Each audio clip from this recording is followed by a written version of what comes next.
Hi techies, welcome to Techneuron Tamil YouTube channel. இந்த வீடியோவில் MySQL software எப்படி இன்ஸ்டால் பண்ணுறதுங்கிறத பற்றி பார்க்க போகிறோம். ஸோ ஃபஸ்ட்டு ஸ்டெப்பாக இந்த MySQL கம்யூனிட்டி டவுன்லோட்ஸ் பேஜுக்கு போய்க்கோங்க. இந்த பேஜுக்கு போயிட்டு என்ன வெர்ஷன் நீங்கள் செலக்ட் பண்ணணுமோ அதை செலக்ட் பண்ணுங்கள். எந்த ஆப்ரேட்டிங் சிஸ்டமில் நீங்கள் இன்ஸ்டால் பண்ணணும்னு நினைக்கிறீங்களோ அதை செலக்ட் பண்ணுங்கள். நான் மைக்ரோசாஃப்ட் விண்டோஸில் இன்ஸ்டால் பண்ண போகிறேன். So I'm selecting Microsoft Windows. So அதுக்கப்புறம் 2 ஆப்ஷன் இருக்குது. வெப் கம்யூனிட்டி வெர்ஷனா இல்லைனா கம்யூனிட்டி வெர்ஷனான்ட்டு. இந்த கம்யூனிட்டி வெர்ஷனுங்கிறது ஃபுல் பேக்கேஜாக டவுன்லோட் பண்ணி நீங்கள் ஆஃப்லைனில் இன்ஸ்டால் பண்ணிக்கலாம். வெப் கம்யூனிட்டி வெர்ஷன் வந்துட்டு இன்டர்நெட் வேணும். ஸோ இது மினிமலாக ஒரு இன்ஸ்டாலர் டவுன்லோட் பண்ணி எது தேவையோ அதை மட்டும் தான் டவுன்லோட் பண்ணும். ஃபுல் பேக்கேஜ் வந்து உங்களுக்கு டவுன்லோட் ஆகாது. ஸோ உங்களுக்கு எந்த இதை யூஸ் பண்ணி டவுன்லோட் பண்ணணுமோ அதை செலக்ட் பண்ணிக்கோங்க. நான் வெப் கம்யூனிட்டி வெர்ஷனை டவுன்லோட் பண்ணிக்கிறேன். ஸோ ஒன்ஸ் டவுன்லோட் பண்ணி முடிச்சிட்டதும் அந்த ஃபைலை ஓப்பன் பண்ணுங்கள். ஓப்பன் பண்ணதே ஃபஸ்ட்டு ஒரு விண்டோ வரும்.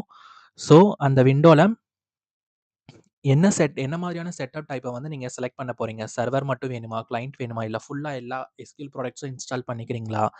இல்லை கஸ்டம் இன்ஸ்டாலேஷனுக்கு போகிறீங்களாங்கிறத நீங்கள் செலக்ட் பண்ணணும். நமக்கு தேவையான ப்ராடக்ட்ஸ் மட்டும் இன்ஸ்டால் பண்ண போகிறோம். ஸோ கஸ்டம் போகிறோம். கஸ்டம் கிளிக் பண்ணிவிட்டு நெக்ஸ்ட் கிளிக் பண்ணிடுங்க. அடுத்து ப்ராடக்ட்ஸை வந்து செலக்ட் பண்ண சொல்லும். ஸோ இதில் முக்கியமாக 3 ப்ராடக்ட்ஸ் வந்து நீங்கள் செலக்ட் பண்ணணும். ஒன்று சர்வர், ஒன்று ஒர்க் பெஞ்ச், இன்னொன்று ஷெல். இந்த 3 ப்ராடக்ட் கண்டிப்பாக வேணும். ஸோ இந்த 3 ப்ராடக்ட் மட்டும் இப்போதைக்கு நான் செலக்ட் பண்ணிக்கிறேன். ஃபியூச்சரில் ஏதாவது அடிஷனல் ப்ராடக்ட் வேணும்னாலும் நீங்கள் இந்த இன்ஸ்டாலரை யூஸ் பண்ணி அந்த ப்ராடக்ட்டை அடிஷனலாக டவுன்லோட் பண்ணிக்கலாம். அதில் எந்த பிரச்சனையும் இருக்காது. ஸோ இந்த 3 ப்ராடக்ட்டை வந்து செலக்ட் பண்ணிக்கிறேன். MySQL சர்வர் இந்த ப்ளஸ் ஐக்கானை கிளிக் பண்ணிங்கன்னா மறுபடியும் இந்த ஒரு ஐக்கான் ஓப்பன் ஆகும். மறுபடியும் இந்த ப்ளஸ் ஐக்கானை கிளிக் பண்ணிங்கன்னா மல்டிபிள் ஆப்ஷன்ஸ் வந்து இருக்கும். நிறைய வெர்ஷன்ஸ் வந்து இருக்கும். நீங்கள் 3மே ஒரே வெர்ஷனாக டவுன்லோட் பண்ணிக்கிறது பெஸ்ட்டு. ஸோ நான் 3மே 8.0.46 இந்த வெர்ஷனை செலக்ட் பண்ணிவிட்டு நெக்ஸ்ட் கொடுத்துட்றேன். நெக்ஸ்ட் கொடுத்தோன்னே இந்த மாதிரி ஒரு ஸ்க்ரீன் வரும். இதில் டவுன்லோட் பண்ண ரெடியாக இருக்குங்கிற மாதிரி சொல்கிறாங்க. அடுத்து எக்ஸிக்யூட் பண்ணிங்கன்னா டவுன்லோட் ஆயிரும். டவுன்லோட் பண்ணதும் ரெடி டு இன்ஸ்டால் இருக்கும். மறுபடியும் எக்ஸிக்யூட் பண்ணிங்கன்னா எல்லா 3 சாஃப்ட்வேரும் வந்து இன்ஸ்டாலேஷன் முடிஞ்சிடும். முடிஞ்சதுக்கு அப்புறமா வந்து ப்ராடக்ட்டை கான்ஃபிகர் பண்ண சொல்லும். ஸோ மறுபடியும் அந்த பேஜ்லேயே நெக்ஸ்ட் கொடுங்க. நெக்ஸ்ட் கொடுத்துட்டு இந்த டைப் சர்வர் கான்ஃபிகரேஷன் டைப்பை நெட்வொர்க்கிங் செலக்ட் பண்ண சொல்லும். இந்த போர்ட் ஃபைனர்னா இந்த போர்ட்டில் போங்க. இல்லை வேறு போர்ட் வேணும்னா வேறு போர்ட் நம்பர் கொடுத்து அந்த போர்ட் நம்பருக்கு ஏற்ற மாதிரி புரோட்டோகால் போர்ட்டே மாற்றிக்கங்க. ஸோ இது இங்கே வந்துட்டு டெவலப்மெண்ட் கம்ப்யூட்டராக இருக்கணும், கண்டிப்பாக இருந்தே ஆகணும். ஸோ கான்ஃபிக் டைப் வந்து டெவலப்மெண்ட் கம்ப்யூட்டர் செலக்ட் ஆகிருக்க மாதிரி பார்த்துக்கங்க. நெக்ஸ்ட் கொடுங்க. Authentication method. So strong password authentication மெத்தட்கே போயிடலாம். ஃபர்ஸ்ட் ஆப்ஷன் ரெக்கமெண்டட் ஆப்ஷனே போயிடலாம். செலக்ட் பண்ணிட்டு நெக்ஸ்ட் கொடுத்துருங்க. இங்கே நம்மளோட அட்மினுக்கு வந்து நம்ம பாஸ்வேர்ட் செட் பண்ணணும். அட்மின் அக்கௌண்ட்டுக்கு வந்து நம்ம ஒரு பாஸ்வேர்ட் செட் பண்ணிடுங்க. பாஸ்வேர்ட் செட் பண்ணிவிட்டு உங்களுக்கு அடிஷ்னலாக யாரும் யூசருக்கு நீங்கள் ஷேர் பண்ண போகிறீங்கன்னா ஒரு யூசர் ரோலை ஆட் பண்ணி அதுக்கும் நீங்கள் பாஸ்வேர்ட் செட் பண்ணிக்கலாம்.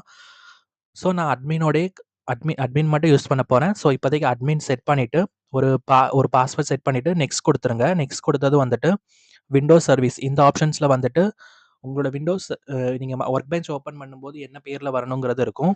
ஸோ இங்கே MySQL கம்பெனி உங்கள் வேறு ஏதாவது பேர் கொடுக்கணும்னா கொடுத்துக்கலாம். நான் டிஃபால்ட்டாகவே போகிறேன். அடுத்து வந்து பெர்மிஷன் கொடுக்க சொல்லி கேட்கும். ஸோ பெர்மிஷன் வந்து எல்லா பெர்மிஷனும் கொடுத்துருங்க அட்மினுக்கு. ஸோ நான் அட்மினுக்கு எல்லா பர்மிஷனையும் கொடுத்துட்றேன். நெக்ஸ்ட் கொடுத்துட்றேன். அடுத்து கான்ஃபிகர் அப்ளை பண்ண சொல்லி கேட்கும். எக்ஸிக்யூட்டை கிளிக் பண்ணிங்கன்னா இது முடிஞ்சிடும். முடிஞ்சோடனே ஃபினிஷ் கிளிக் பண்ணிவிடுங்க. மறுபடியும் நெக்ஸ்ட் ஸ்க்ரீன் வரும். எந்த சேஞ்சும் பண்ணாமல் நெக்ஸ்ட் கொடுத்து ஃபினிஷ் பண்ணிவிடுங்க. இப்போ MySQL வந்து சக்ஸஸ்ஃபுல்லாக இன்ஸ்டால் ஆயிடுச்சு. பட் அதை யூஸ் பண்ணுறதுக்கு நம்ம ஜாவாலலாம் எப்படி பாத் செட் பண்ணுவோமோ அதே மாதிரி MySQLலையும் பாத் செட் பண்ணணும். MySQL பாத் செட் பண்ணுறதுக்கு அதே மாதிரி என்விரான்மெண்ட் வேரியபிள்ஸுங்கிறத சர்ச் பண்ணுங்கள் விண்டோஸ் சர்ச்சில். அதுக்கப்புறமா வந்து எடிட் த சிஸ்டம் என்விரான்மெண்ட் வேரியபிள்ஸுங்கிறத கிளிக் பண்ணிவிட்டு பாத்தை கிளிக் பண்ணிவிட்டு எடிட் பண்ணுங்கள். எடிட் பண்ணிவிட்டு நியூ கொடுங்க. நியூவில் வந்துட்டு சர்வர் எங்கே இன்ஸ்டால் பண்ணியிருக்கோ அதை பின் வரைக்கும் காப்பி பண்ணி பேஸ்ட் பண்ணிடுங்க. பேஸ்ட் பண்ணிவிட்டு ஓகே கொடுத்துருங்க. ஓகே கொடுத்து எல்லா விண்டோ ஓப்பன் ஆன எல்லா விண்டோவையும் க்ளோஸ் பண்ணிவிடுங்க. இப்போ க்ளோஸ் பண்ணிவிட்டு ஒரு புதுசாக ஒரு கமாண்ட் ப்ராம்ப்டை ஓப்பன் பண்ணிவிட்டு MySQL -u root-p அப்படின்னு டைப் பண்ணுங்கள். இது பாஸ்வேர்ட் என்டர் பண்ண சொல்லும். நம்ம முன்னாடி செட் பண்ணோம் இல்லையா ஒரு ரூட் அட்மின் பாஸ்வேர்ட். ஸோ அந்த பாஸ்வேர்டை வந்து இங்கே செட் பண்ண கொடுங்க. கொடுத்ததும் வந்து என்ன பண்ணுன்னா வெல்கம் டு MySQL மானிட்டர் அப்படின்னு வரணும். அப்படி வந்துச்சுன்னா உங்களோட சிஸ்டமில் MySQL சக்ஸஸ்ஃபுல்லாக இன்ஸ்டால் ஆயிருக்குன்னு அர்த்தம். இங்கே இதே மாதிரி வந்துட்டு MySQL ஒரு கிரேட்டர் தென் சிம்பிள் இருக்கும்.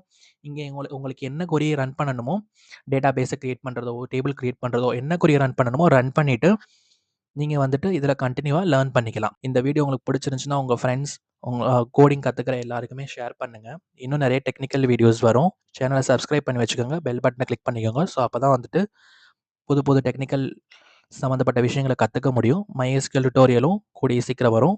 ஸோ இன்னொரு வீடியோல உங்கள பார்க்குறேன் கைஸ். Thank you.